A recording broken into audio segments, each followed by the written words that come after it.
Liverpool kick off the Arne Slot era with a victory in pre-season. Hey guys, welcome back to the channel. Welcome to another video. Yes, today's video is centering around Liverpool's 1-0 win over Real Betis in a pre-season friendly that took place in the very early hours of this morning. If, of course, depending on what time zone you're in, obviously the Reds are in America right now. So people that are in England had to stay up till the very early hours of this morning to, of course, catch the Reds in action against Real Betis to kick off the Arne Slot era.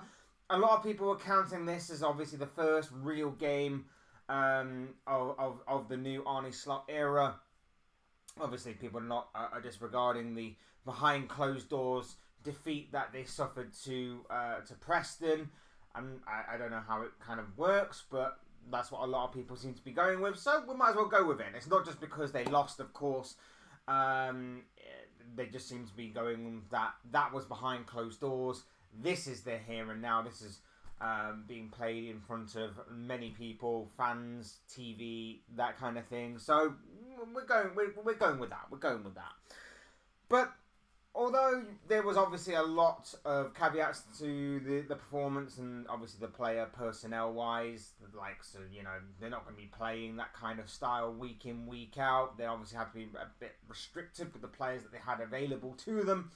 I thought Liverpool's performance was okay. I thought it was looking pretty promising, and we can kind of see where Arne Slot is looking to mainly play. But of course, there were a few things that obviously need to be worked upon, improved upon, and I thought we would just talk about them all in this video. So that is the main purpose of why we are here today. Before we go any further, I would like to remind you guys, please like the video and also subscribe if you're new. Both things are always and forever greatly appreciated. Get involved in the comment section. Let me know your thoughts, comments, opinions, predictions, feelings, whatever you want to call it on Liverpool for the season. Liverpool in terms of a review for last night. I'd love to know all of those kind of things from you lot. So do use and abuse that comment section, people. Talk to me on this. Would be great and interesting reading, I'm sure. But without further ado, let's get on with the video. Let's talk Liverpool against Real Betis in Arne Slot's first game in charge of the Reds. Let me just say, with it taking place in the early hours of this morning, I think I did watch the opening 45 minutes, and then I said, right, I'm going to go back because I'm really tired. So I'm going to catch the other 45 minutes when I wake up. And I did. So my overall review is that I can see what he's trying to do. This playing out from the back, pressing up high, the intensity, all kind of things that I expected from Arne Slot, to be honest, when he came in. I think I did a couple of videos on him when obviously he was firmly in the running and firmly in pole position to succeed Jurgen Klopp.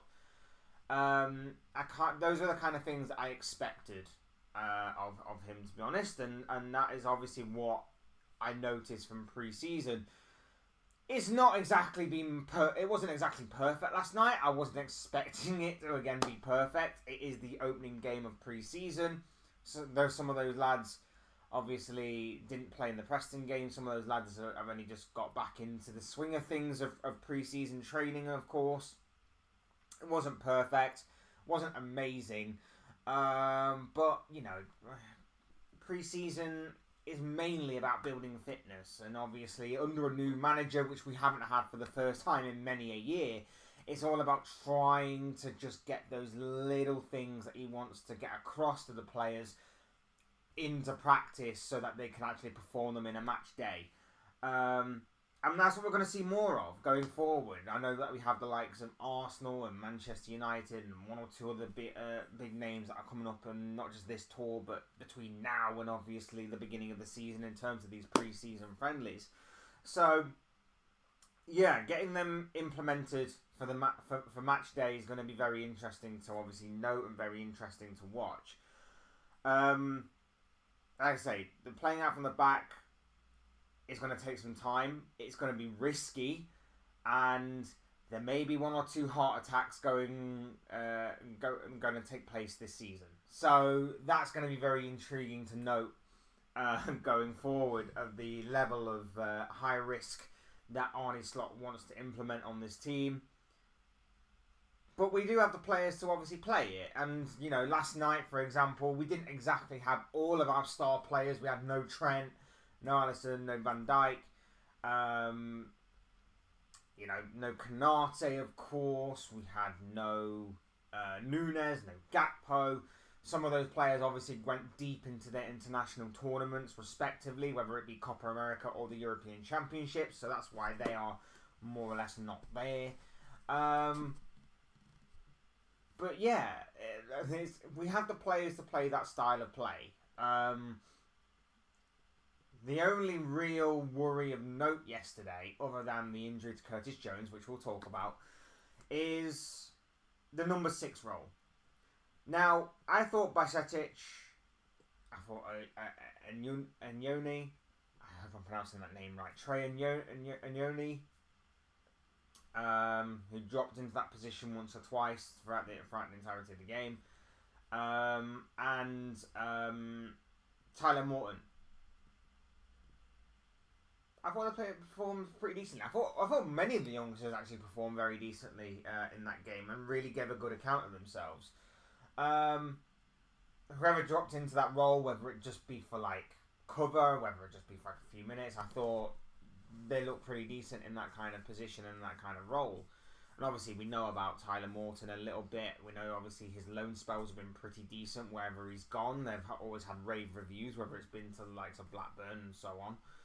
And Bajcetic, we obviously know how good he was when he first entered the fray and how badly we needed him and how badly we relied on this kid who had literally just came up because of the season that we were having at the time of his senior squad arrival. So we obviously know a lot about him. But Wataru Endo last night just seemed well off the pace. Now, whether it's just pre-season, whether it's just him trying to get used to being a bit more in a technical side, I don't know. But if it is the latter of those two options, the guy's not going to improve. He's obviously in his early 30s. The guy's not going to improve in that terms of aspect. So, wouldn't be surprised if Bajcetic is going to be our starting number 6, our starting DM ahead of him. He just seems to fit in with more of that kind of style, if that is obviously what we're going to be playing going forward. So, yeah. The worry for me is that although Endo was great last season and performed way beyond expectation that I thought he could get to and anyone else thought he could get to, yeah, I don't know. It might just be something that we need to look at. And something we definitely needed to look at. I think a lot of people pointed at the number 6 role as needing beefing up and needing improving upon. And let's not forget as well, Bajcetic is just a kid. Tyler Morton, I'm not sure about his Liverpool future. It could go one way or the other. But Bajcetic is just a kid. He's obviously just come back from a few really, a couple of really bad injuries that kept him out for the vast majority of last season. So, yeah, we do need to manage him pretty well. Looking further ahead, Trey and Nyoni. What a player this guy's going to be. People will go, oh, you're gassing him up and it's only pre-season. This guy's been heavily raved about for a while. I've heard a lot of talk about this guy. And I think he's going to get more and more of a chance to shine this season. Mainly in pre-season. You can also see him in maybe a few cup games, maybe a couple of the Carabaos and things of that nature, and maybe you might get a few minutes here and there in the season one, unless obviously Slot decides, you know what, you're not quite ready yet, go out on loan. The guy looked good though.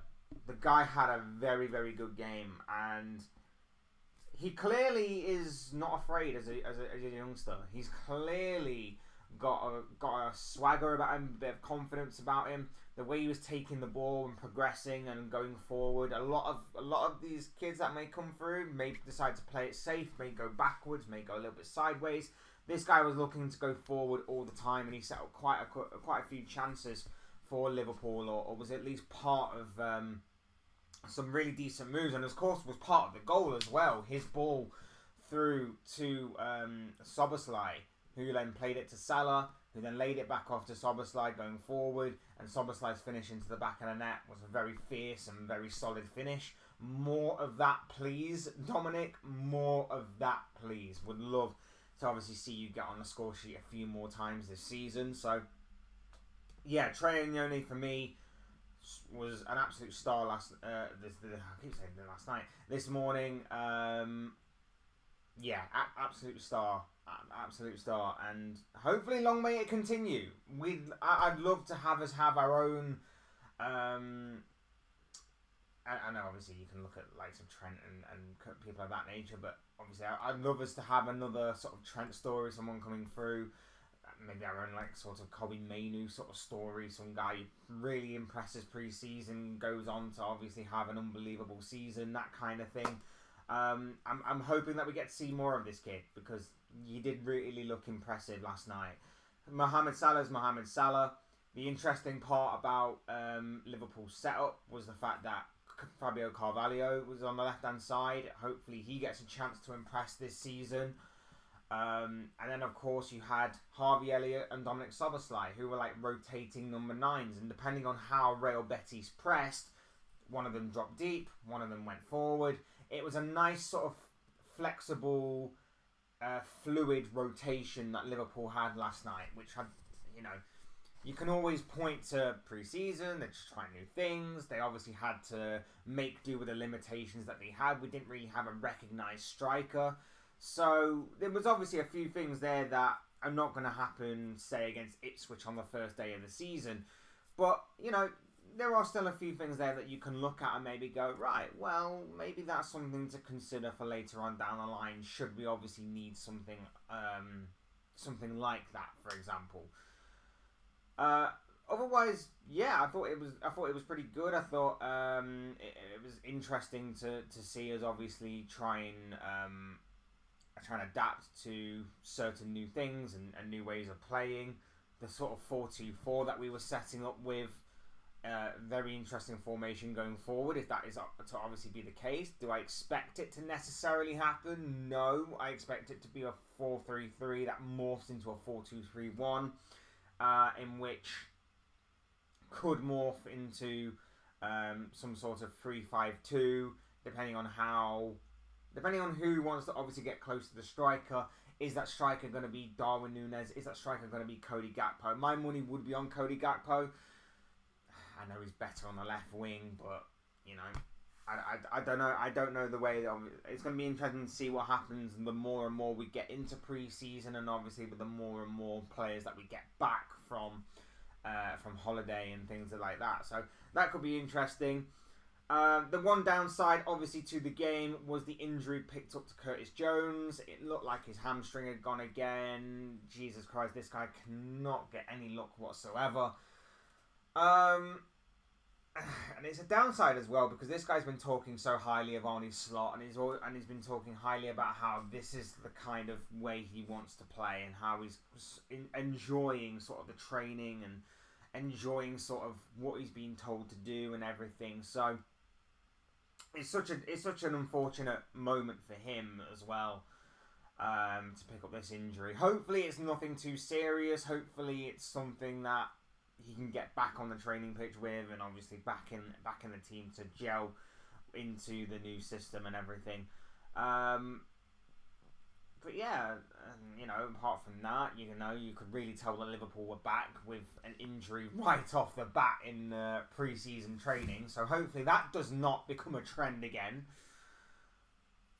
But yeah, for what it was, for an opening pre-season game, it was a bit sluggish, it was a bit slow. That was somewhat to be expected. I wasn't expecting Liverpool to be electric right off the bat and completely on it from start to finish. I thought it would take a little bit of bleeding in time, and that's exactly what it has been doing so far. And, you know, as long as the improvement of pre-season is continuing to go on an upwards trajectory, we might be alright. We might be alright for the start of the season. Still, like I say, I still think the number 6 role does need to be looked at, and I still think that things need to move quickly on that. You do not want to be doing any of your transfer business, or the vast majority of your transfer business, when the season begins. That's just ridiculous in my opinion. So For me, Liverpool need to get a move on in terms of the number 6 aspect of things. But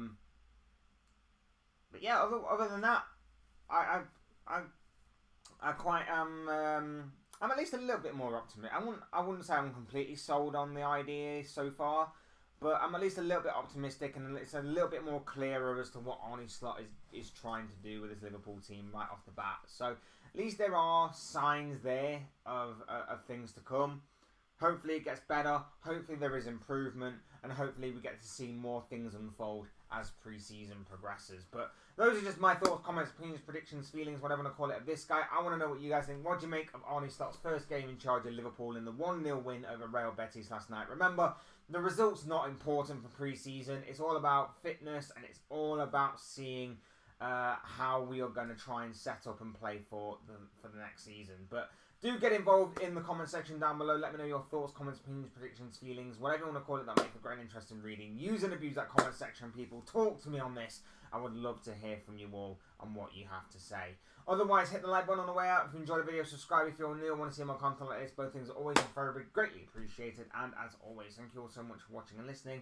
I've been Fletch, this has been another Fletch Talks video, and I'll see you all again soon in another video, or live stream, or whatever it may be. Cheers guys, thanks everyone for watching, take care, enjoy the rest of your day, speak to you all again very, very soon.